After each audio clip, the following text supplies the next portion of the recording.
Nós vamos, nesse instante, ter aquele nosso tempo de minutos devocionais, que a gente separa aqui nas nossas manhãs dos domingos. E como nós temos feito nesses últimos domingos de setembro, a gente tem escolhido alguns versículos bem conhecidos da palavra de Deus, que dizem respeito a essa questão da missão da igreja, da missão do crente, que é a missão de levar adiante o reino de Deus, de anunciar a palavra, a mensagem da salvação. Nessa manhã nós vamos passar pelo versículo de Isaías 52, versículo 7, um versículo bem famoso, bem conhecido, que a gente conhece ele do contexto do que ele é abordado em Isaías, mas ele inclusive é daqueles versículos que também são mencionados mais uma vez aí no Novo Testamento. Peço aí a projeção dele, Isaías 52, versículo 7. Esse versículo conhecido aí de muitos de nós, isso é certo, da palavra de Deus. Ele vai dizer assim: como são belos nos montes os pés daqueles que anunciam boas novas, que proclamam a paz, que trazem boas notícias, que proclamam salvação e que dizem a Sião: o seu Deus reina. Como são belos nos montes os pés destes que anunciam as boas novas. Hoje nós vivemos num tempo de muito suporte, de muitas possibilidades. Então, vez e outra, a gente está lá à porta da nossa casa recebendo alguém que veio trazer uma entrega, alguém que veio ali pelo Mercado Livre, algum Sedex que chega. A gente tem as nossas caixas de correspondência, por ali nossas comunicações chegam, suporte aí do que o mundo moderno nos oferece.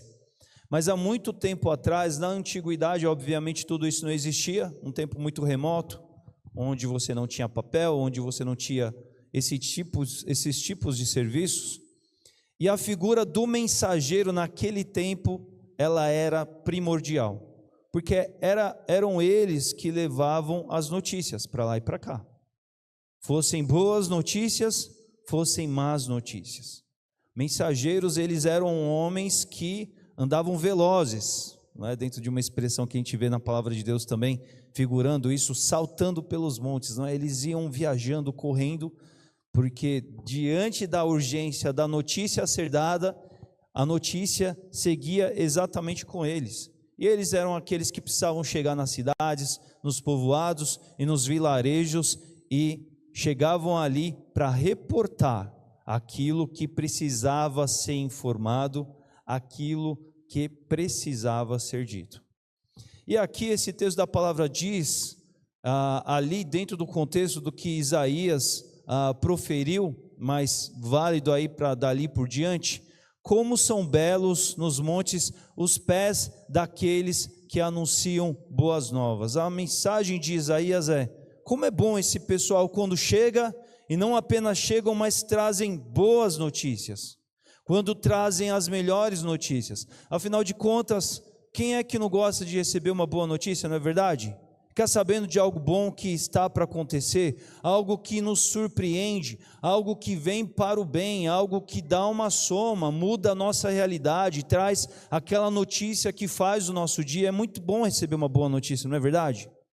A mensagem que Isaías quer destacar é exatamente isso: como é bom quando chegam-se esses homens que trazem boas notícias. E aqui ele constrói dentro dessa ideia, que valia para qualquer realidade comum, no que diz respeito às boas notícias que haveriam de vir, que teriam que vir relacionadas ao Senhor. É por isso que ele vai dizer que anunciam boas novas, que trazem boas notícias.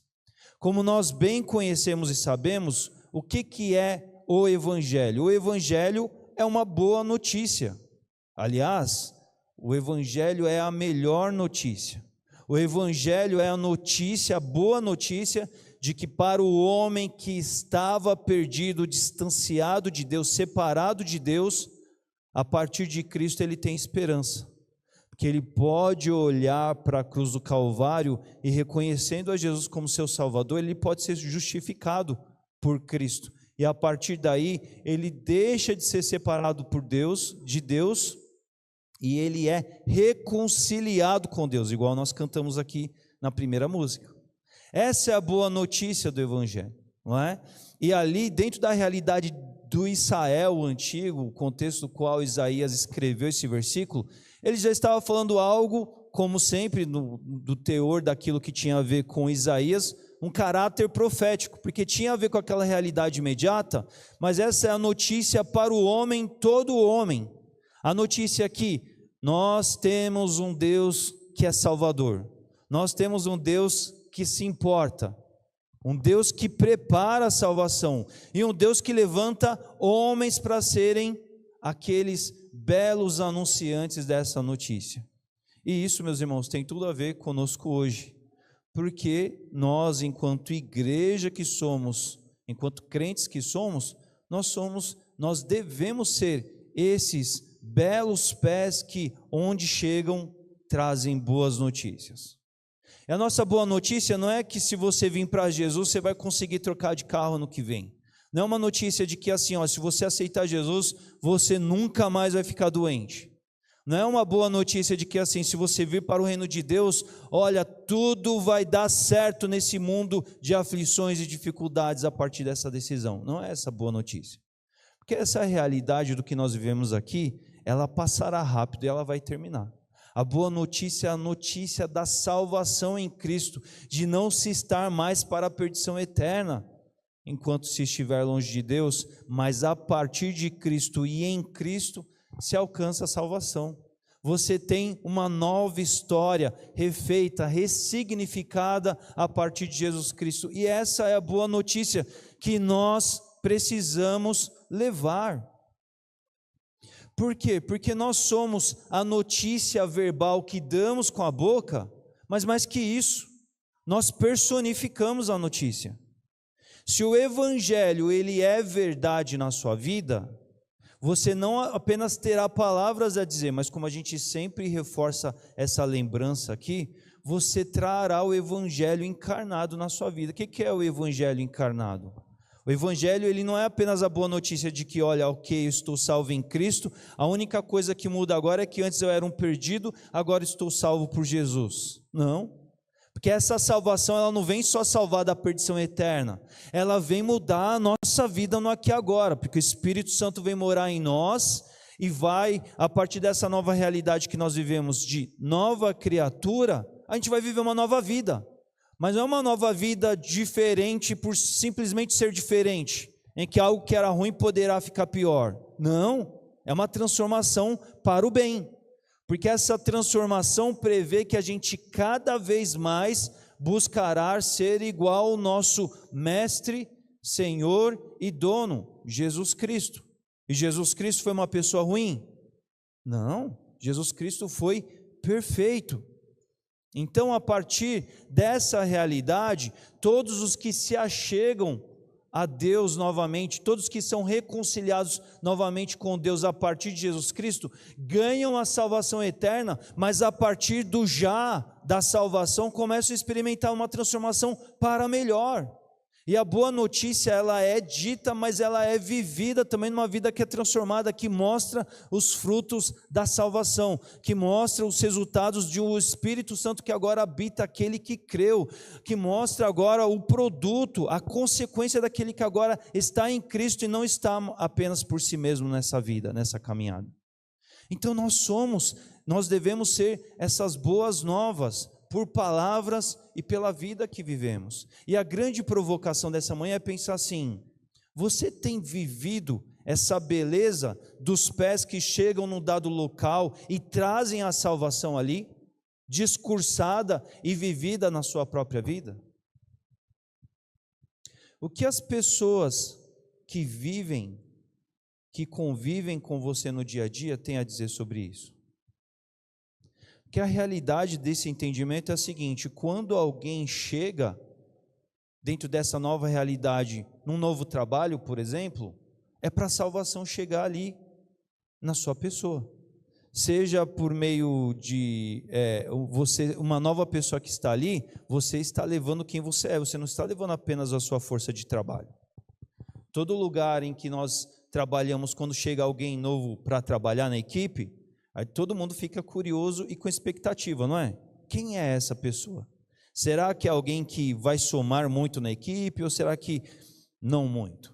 Será que é aquela pessoa com quem vai ser possível estabelecer bons relacionamentos ou será que é uma pessoa mais reclusa, mais reservada, alguém que não vai se envolver tanto? Alguém legal, alguém que eu vou simpatizar ou alguém que talvez eu vou caminhar um pouco mais à distância dado as diferenças relacionais? Esse tipo de expectativa existem, mas vamos pensar que quando você é do reino de Deus, você chega para trabalhar num novo lugar, você tem que pensar assim, eu tenho que levar o reino de Deus para aquele lugar. Eu tenho que ser os bons pés que vão levar a vida em Cristo, anunciada e vivida. E é por isso que os meus pés devem ser formosos aos olhos de Deus, porque sou daqueles que levará mudança e transformação.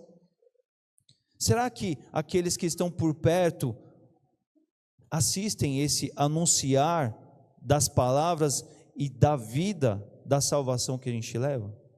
Quando somos um novo vizinho no nosso contexto onde a gente está morando, será que ao longo da convivência o que se percebe é que ali está alguém que vive uma vida diferente das outras?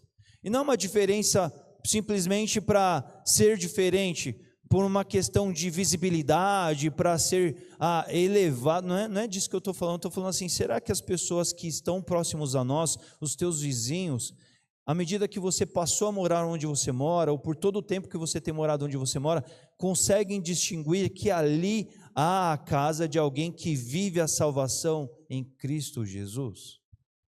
Será que em todos os campos onde nós circulamos, onde a gente estuda, onde a gente conhece pessoas de relacionamentos pontuais ou mais aprofundados, a salvação tem sido anunciada pelas nossas vidas? E a gente precisa pensar nisso. Porque se isso não é uma realidade constante ou tão efetivada como essa reflexão nos propõe, a gente precisa se preocupar com essas coisas.